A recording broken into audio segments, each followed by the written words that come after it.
Hello everyone, how are you all doing? I hope all of you are doing great. So as you all know कि हमने एक नई series start की थी class 4th new NCERT Hindi Veena को cover करने के लिए। पिछले एक छोटे से वीडियो में हमने इसका कंटेंट वाला पेज देखा था। टोटल 13 चैप्टर थे, उसमें से फर्स्ट चैप्टर चिड़िया का गीत, ये हम इस वीडियो में देखने वाले हैं पार्ट 1। ऐसा वर दो, फिर चिड़िया का गीत, फिर मत्ती की उड़ान, ये तीनों चीजें इस चैप्टर में हम कवर करेंगे। ओके, सो ऐसा वर दो, ये एक पोएम है।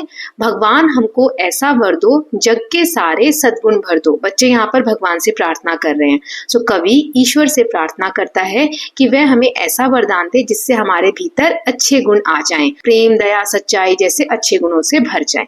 फिर है, हम फूलों जैसे मुस्काएं, सब पर प्रेम सुगंध लुटाएं, हम परहित कर खुशी मनाएं, ऐसे भाव हृदय में भर दो। भगवान हमको ऐसा वर दो।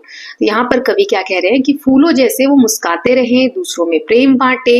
परहित मतलब दूसरों के हित, दूसरों की भलाई के लिए हम कार्य करते रहें, और ऐसा कार्य करके हमारे हृदय में, हमारे दिल में खुशी का एहसास हो। सो ये चीजें भगवान से कवि या ये बच्चे मांग रहे हैं। सो ऐसे सुंदर विचार हमारे मन में हो, यही प्रार्थना है। फिर है, दीपक बने लड़े हम तम से, तम मतलब अंधेरा, ज्योतिर्मय हो यह जग हमसे, कभी ना हम घबराएं गम से, तन मन सबल हमारे कर दो, भगवान हमको ऐसा वर दो। तो कवि यहाँ पर कहते हैं कि हम दीपक की तरह, जो दिया होता है अंधेरे में रोशनी ला देता है। यहाँ पर अंधेरा किसको कहा गया है? बुराई को, है ना।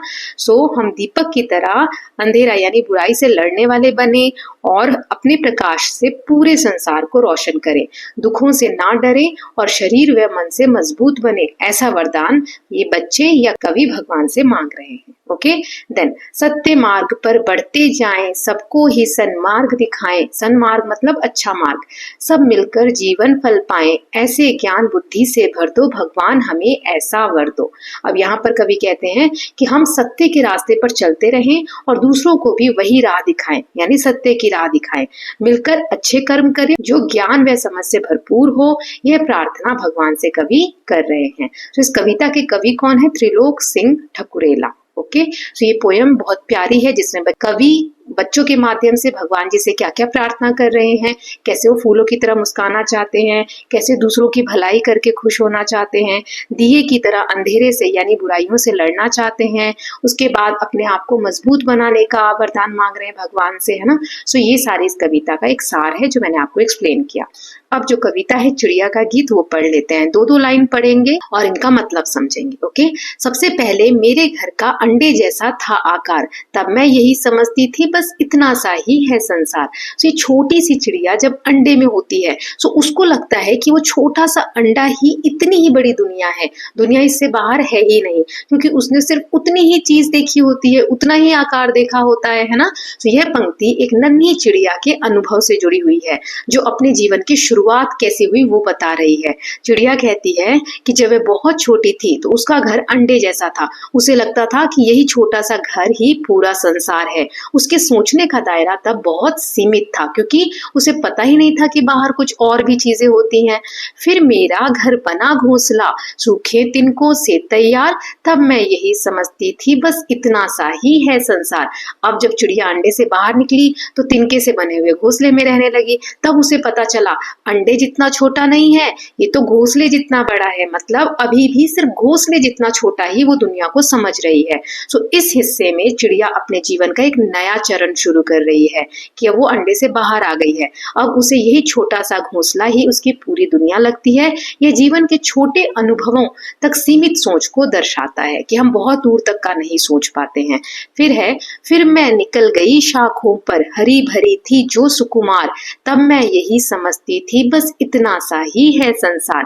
फिर वो घोंसले से निकलकर डालियों पर आने लगी, क्योंकि अब थोड़ी बड़ी हो गई वो, तो जब डालियों पर आने लगी तो उसे लगा अच्छा यही शाखाएं हैं दुनिया, यही सारी दुनिया है। सो इस पैराग्राफ में या इस पद्यांश में चिड़िया धीरे धीरे अपने घोंसले से बाहर निकलती है और नई दुनिया देखती है। अब चिड़िया शाखाओं पर जाती है जो हरी भरी और कोमल थी, वहां पहुंचकर उसे लगता है शाखाएं ही पूरी दुनिया है। शाखाएं यानी डालियां। उसकी सोच थोड़ी और बढ़ती है, लेकिन अभी भी सीमित है ना। फिर है लास्ट पैराग्राफ, आखिर जब मैं आसमान में उड़ी दूर तक पंख पसार, तभी समझ में मेरी आया बहुत बड़ा है यह संसार।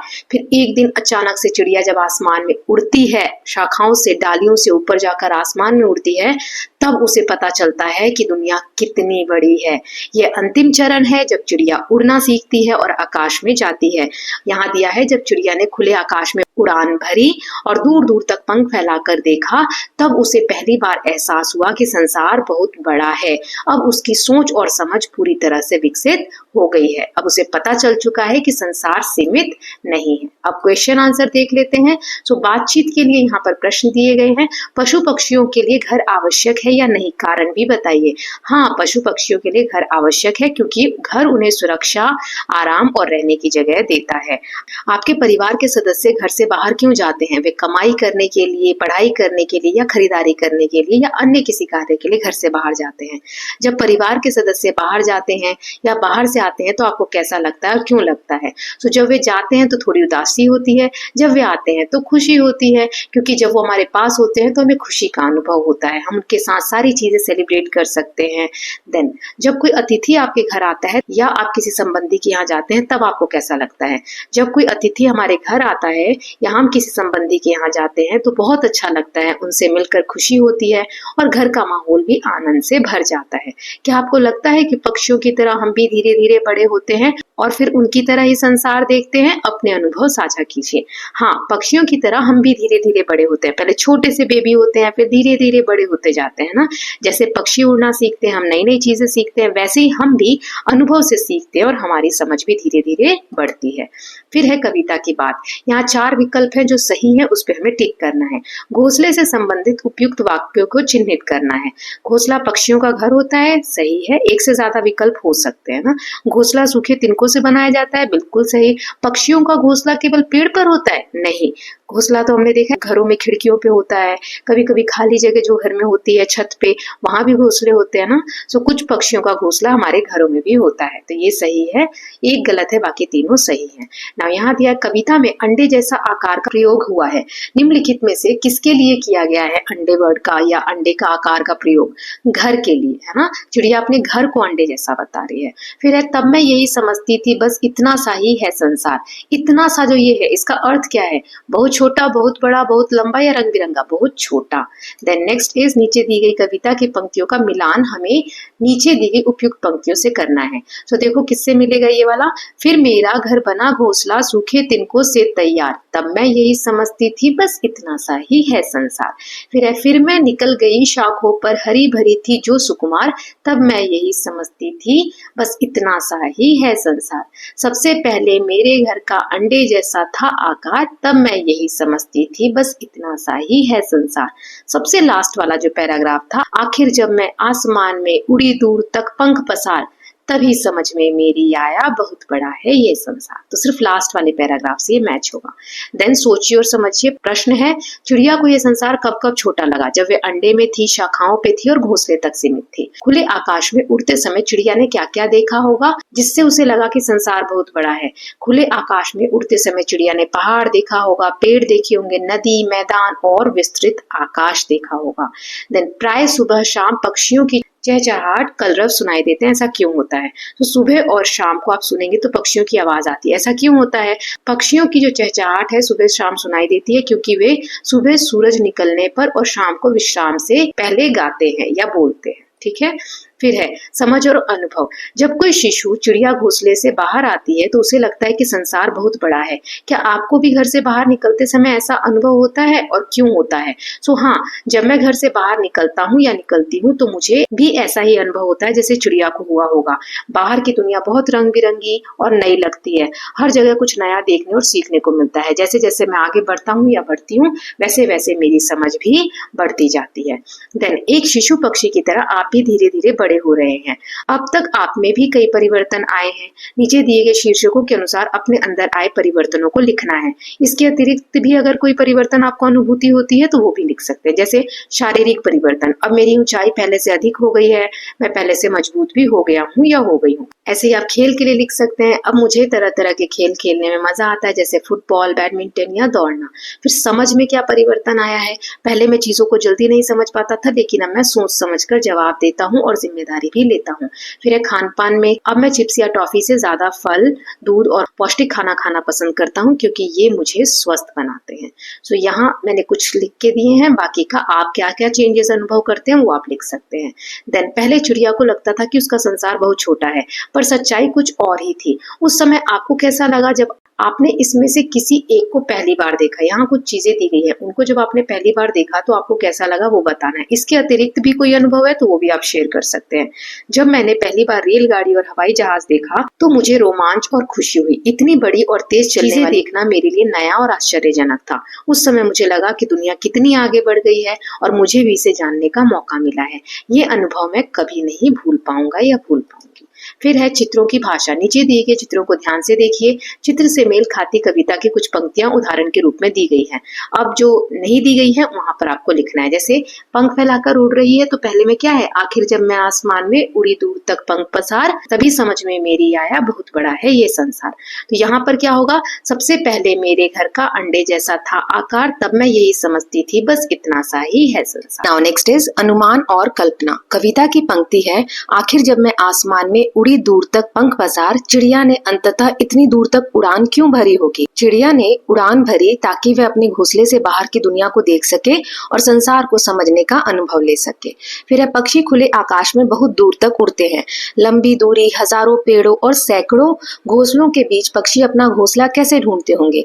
पक्षी अपनी दिशा की समझ, गंध और पहले से अनुभव से अपना घोंसला पहचान लेते हैं, चाहे वे कितनी भी दूर हो। पक्षियों ने आकाश में उड़कर जाना कि संसार बहुत बड़ा है। हमारे पूर्वजों को यह बात कैसे पता चली होगी?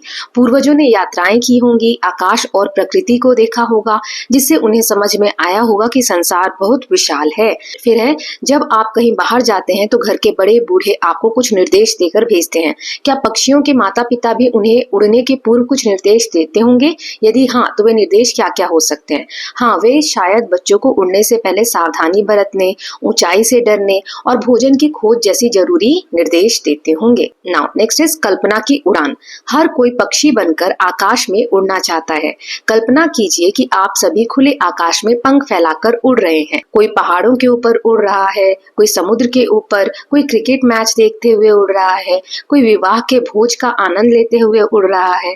आपको कल्पना करके कक्षा को बताना है कि आप ऊपर से नीचे क्या क्या देख रहे हैं। आप अपनी प्रस्तुति को उसी तरह सुना सकते हैं जैसे खेलों में आंखों देखा हाल सुनाया जाता है। यह था, मैं पहाड़ों के ऊपर से उड़ रहा या रही हूँ। मुझे चारों ओर ऊंचे पेड़, झरने और सरोवर दिखाई दे रहे हैं। ठंडी हवा अच्छी लग रही है। अरे वाह, अब तो बर्फ भी दिखने लगी है। यह एक सफेद चादर की तरह लग रही है। मैं इसका भरपूर आनंद ले रहा हूँ या ले रही हूँ, आदि। तो आप इस तरीके से अपना एक्सपीरियंस बता सकते हैं कि आपको कैसा फील हो रहा है ऐसी कल्पना करके, ऐसा मन में अनुभव करके। उड़ान की परिस्थितियां जैसे पहाड़, समुद्र और उसका किनारा, जंगल, रेगिस्तान, मैदान, गांव, नगर, बारात, विभिन्न खेल प्रतियोगिताएं, विद्यालय, मेला, बाजार, चिकित्सालय, चिड़ियाघर, स्थानीय त्योहार आदि हो सकती हैं। शिक्षक बच्चों को उनके पिछले अनुभव और स्थानीयता को ध्यान में रखते हुए अन्य परिस्थितियां भी दे सकते हैं। सो ये जस्ट एक खेल है, आप लोग आपस में इसको डिस्कस कर सकते हैं। नाउ नेक्स्ट इज आकार प्रकार। कविता में अंडे जैसा आकार का उल्लेख हुआ है। नीचे कुछ चित्र दिए गए हैं, अलग अलग आकृति है, शेप है। चित्रों के नाम हमें नीचे लिखने हैं। तो जैसे ये जो गोल वाला है पहला, इसे हम बोलते हैं गोल या वृत्त। ये वाला वर्ग, देन आयत, देन त्रिभुज। सो ये शेप्स जो होते हैं उनके नाम है। द नेक्स्ट क्वेश्चन इज भाषा की बात। फिर मैं निकल गई शाखों पर हरी भरी जो सुकुमार। कविता की इस पंक्ति में सुकुमार शब्द आया है। ये किससे बना है? सु और कुमार के मेल से बना है, जिसका अर्थ होता है कोमल या कोमल अंगों वाला। सुकुमार का मतलब होता है बहुत सॉफ्ट, कोमल, है ना। सो आप भी इसी प्रकार से कुछ नए शब्द बना सकते हैं। जैसे सुकुमार, ये पहला दिया हुआ है, सुकुमार यानी कोमल अंगों वाला। फिर है सुयोग्य, सुयोग्य योग्य व्यक्ति को हम कहते हैं। सुयश यानी अच्छी कीर्ति, जो फेमस होते हैं हैं उसको कहते हैं। सुकर्म सुकर्म अच्छे कर्म वाला, सुवास सुवास अच्छी खुशबू, सुदर्शन सुदर्शन सुंदर या देखने में अच्छा जो होता है उसे हम सुदर्शन कहते हैं। देन नीचे दिए गए वाक्यों में कुछ रिक्त स्थान है और कुछ अंडरलाइन वर्ड है ना, इसका विपरीत अर्थ बताना है। विपरीत मतलब अपोजिट, जैसे सूखा, तो सूखा का उल्टा क्या होता है? गीला। सूखा और गीला कचरा अलग अलग डिब्बों में डालें। दिल्ली मेरे घर से दूर है क्योंकि गुवाहाटी पास है, तो पास का अपोजिट दूर। अनवर कब आया और कब गया? गया का अपोजिट आया, पता ही नहीं चला। देन कोई भी काम ना तो बड़ा होता है और ना ही छोटा, बड़ा के नीचे अंडरलाइन है तो छोटा इसका अपोजिट हो जाएगा। देन नेक्स्ट, आइए अब एक रोचक संवाद पढ़ते हैं। यहाँ दो बच्चे बात कर रहे हैं। देखिए, सलमा तुम्हें कितने पैसे चाहिए? जितने पैसे राजू को मिले। तुम्हें उतने नहीं मिल सकते, तो मुझे कितने मिल सकते हैं? केवल 50 रुपए। नहीं, मुझे राजू जितने ही रुपए चाहिए। इतने पैसे तो ऐसे नहीं मिल सकते, तो फिर कैसे मिल सकते हैं? तो यहाँ देखिए अंडरलाइन वर्ड है कितने, जितने, उतने, कितने, है ना। सो ये सब क्या बताते हैं? एक भाषा का तरीका होता है जिसमें बातचीत के दौरान हम ऐसे शब्द यूज करते हैं। सो इतना सा, उतना सा, जितना सा, कितना सा, ये सब वाक्य में प्रयोग कीजिए और उनका अर्थ भी समझिए या समझाइए, फिर आपको राजू जितने पैसे मिल जाएंगे। तो यहाँ पर देखिए इतना सा खाना काफी है। उतना सा काम मुश्किल नहीं है। जितना सा पैसा मिला था मैंने रख लिया। कितना सा समय लगेगा यह बताइए। तो ऐसे हम फ्रेजेस जो हैं ये यूज करते हैं अपनी भाषा को बोलते वक्त, है ना। नेक्स्ट है पाठ से आगे, पक्षी भोजन की खोज में घोंसले से बाहर उड़ते हैं। यह जानना रोचक होगा कि कौन सा पक्षी क्या खाता है। नीचे कुछ पक्षियों के नाम दिए गए हैं, पता कीजिए कि वे क्या खाते हैं। जैसे बाज क्या खाता है? मांस, छोटे जानवर। हंस जल के पौधे, छोटे कीड़े। तोता फल या बीज। बगुला मछली। कबूतर अनाज या बीज। उल्लू चूहे, छोटे पक्षी, तो ये इनका भोजन होते हैं। देन नेक्स्ट इज कलाकारी। चित्र बनाना, गाना और नृत्य करना सभी को पसंद होता है। घोंसले से झांकता हुआ शिशु पक्षी, हरे भरे पेड़ की शाखाओं पर बैठा पक्षी, नीले आकाश में पंख फैलाकर उड़ता पक्षी आदि बहुत प्यारे लगते हैं। अब आप भी नीले आकाश में उड़ते हुए पक्षियों का चित्र बनाइए। जब चित्र तैयार हो जाए तो आप चित्र को पकड़कर एकल या सामूहिक नृत्य कर सकते हैं। एकल मतलब अकेले, या अपने मनभाव गीत पर भाव नृत्य कर सकते हैं। आप सभी इस चित्रों को कक्षा या गलियारे में प्रदर्शित कर सकते हैं। यहाँ आपको बर्ड का एक चित्र बनाना है और उसके साथ गेम प्ले करना है। देन अभिभावकों, शिक्षकों, मित्रों की सहायता से नीचे दिए गीत को खोजिए और समूह में गाइए। ये एक पोयम है, इसको आपको गाना है, प्रैक्टिस करनी है ऐसे ही गेम की तरह, और इसको आगे भी आप कंटिन्यू कर सकते हैं, ढूंढ सकते हैं। सूरज एक, चंदा एक, तारे अनेक। एक तितली अनेक तितलियां। एक गिलहरी अनेक गिलहरियां। एक चिड़िया अनेक चिड़िया। आप ये पोयम सर्च करेंगे तो आपको मिल जाएगी। नाउ नेक्स्ट है आनंदमय गतिविधि। नीचे कुछ अक्षर जाल में पक्षियों के नाम हमें खोजने हैं। जैसे एक यहाँ दिया है नीलकंठ, वो लिखा हुआ है और उसके बारे में थोड़ी सी जानकारी देनी है। तो नीलकंठ नीले रंग का पक्षी होता है, इसे शुभ माना जाता है। विशेष रूप से दशहरे के दिन देखने की परंपरा है। ये खेतों और खुले स्थानों में उड़ता दिखता है। फिर दूसरा है बुलबुल, ये देखिए है ना, यहाँ पर आप लिख लेना नीचे। यह एक मधुर स्वर में गाने वाला पक्षी होता है। इसकी पहचान सिर के ऊपर काला ताज और लाल पूंछ से ही की जाती है। ये झाड़ियों और पेड़ों पर घोंसला बनाता है। फिर है मैना।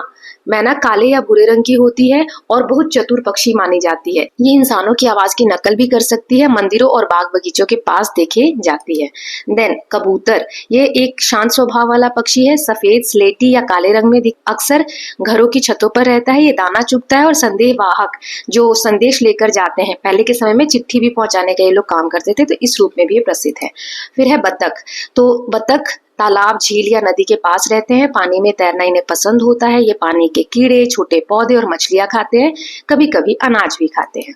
फिर है गौरैया। गौरैया एक छोटी और बहुत प्यारी पक्षी होती है, चिड़िया होती है। इसका रंग भूरे सफेद धब्बेदार होता है। ये अक्सर हमारे घरों के आसपास दिखाई देती है। फिर है चील। तो चील की नजर बहुत तेज होती है। ये बहुत ऊंचाई से भी नीचे जमीन पर बड़ा खाना या शिकार देख सकती है। फिर है तीतर।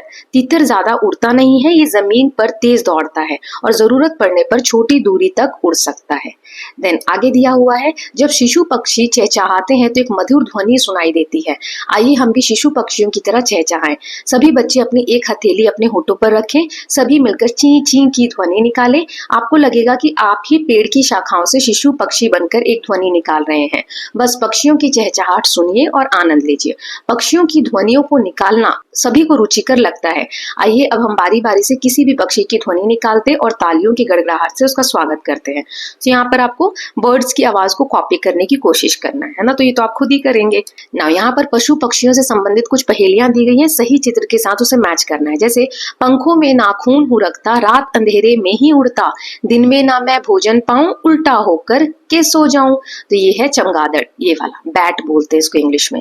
देन पत्तों जैसा उसका रंग, कुतर कुतर खाने का ढंग, घरों में भी पाला जाता, नाम बताओ उसका ज्ञाता। तोता है ना, हरे रंग का होता है। देन नीड नहीं वह कभी बनाती, बागों की रानी कहलाती, काला रंग है उसका भैया, सबके दिल को खूब लुभाती। कोयल। देन दिन भर सूरत नहीं दिखाता, रात कुलांचे भरता, और समझता ऐसे जैसे सूरज उससे डरता। उल्लू। ठीक है, तो ऐसे आप मैच कर लेंगे। नाउ नेक्स्ट है, बोलिए फटाफट। कुछ रोचक और चुनौतीपूर्ण पहेलियां दी गई है, शीघ्रता से उनका आंसर करना है। जैसे परिवार हरा, हम भी हरे, एक थैली में 3-4 भरे। मटर हरे रंग का होता है, इसके अंदर जो दाने उसको परिवार कहा गया है ना। एक लाठी की अजब कहानी, उसके भीतर मीठा पानी। गन्ना है ना, लाठी जैसा दिखता है, डंडे जैसा, और उसके अंदर रसी रस होता है। एक पक्षी ऐसा जिसकी दुम पर पैसा। मोर, मोर की जो पंख होते हैं उस पे देखो गोल गोल पैसे जैसा एक इमेज आपको दिखने को मिलता है। देन लाल डिबिया पीले खाने, भीतर रखे मोती के दाने। अनार लाल रंग का होता है, अंदर पीले रंग का इसका एक स्किन जैसा दिखता है, फिर लाल लाल दाने होते हैं। जाती हूँ मैं हर जगह पर, हिलती नहीं किसी भी तरह। सड़क, सड़क हर जगह जाती है, वही हमें लेकर भी जाती है, लेकिन खुद कभी नहीं हिलती है ना।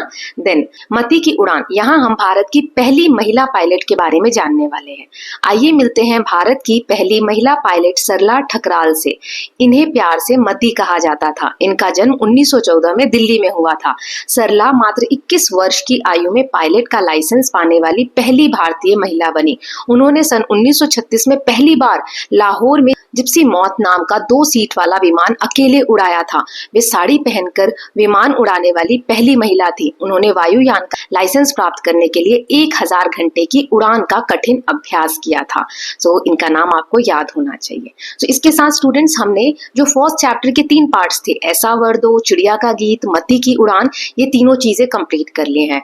नेक्स्ट चैप्टर बगीचे का घोंगा नेक्स्ट वीडियो में स्टार्ट करेंगे। So I hope you are loving these videos. If you are doing so, please like and share it, and don't forget to subscribe Kalyan TV channel for more such videos. Thank you so much.